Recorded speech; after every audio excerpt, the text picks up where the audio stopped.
لیکن بظاہر لگتا کہ یہ مہینہ 30 کا ہوگا،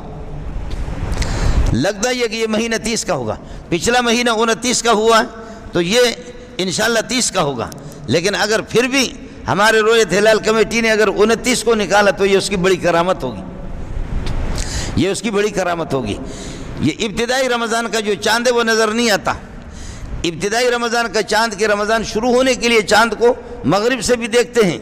مغرب سے نہیں دیکھتے ہیں، رمضان کی شروع ہونے کے لیے چاند لانڈی سے دیکھتے ہیں،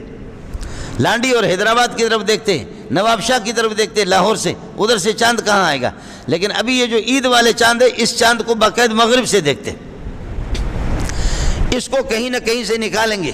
اور پٹھانوں کو تو اللہ جزا خیر دے، انہوں نے کسی کا نام رکھا ہے چاند بھائی، چاند بھائی رکھا ہے، جا کر کے پشاور میں وہ ہمارے بھائی سے پوپل زئی صاحب سے ملتے ہیں، کہتے ہیں خدا کی قسم میں چاند دے کر کے آیا ہوں۔ پوپل زئی اعلان کرتا ہے،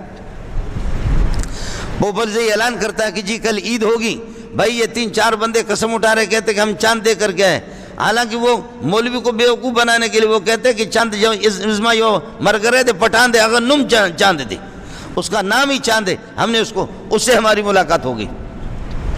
اس طرح بھی مولوی کو بیوقوف بناتے کہ کسی کا نام چاند رکھا اور وہ چاند ہوٹل میں ان کو مل گیا، چاند بھائی ہوٹل میں مل گیا، چائے پی لی، پھر جا کر کے مولوی صاحب سے کہہ دیا۔ دین کا مذاق بھی تو ہو گیا، اس طرح ہوتا رہتا۔ آپ نے دیکھا کہ ابھی مولوی کی داڑھی پکڑ کر کے اس کو منڈایا، داڑھی اس کی منڈایا، داڑھی کے اندر اللہ کا بھلا کریے کہ شراب بھی ڈالا، یا داڑھی کو نوچ کر کے ہاتھ میں لے لیا، کہا یہ گلدستہ بھی دیکھ لو، یہ ابھی تو ہوا تھا آپ کے سامنے۔ مولوی کی داڑھی منڈا کر کے آدھی داڑھی اس نے نوچ لی، نوچ کر کے ہاتھ میں لے لی، کہنے لگے یہ گلدستہ ہے،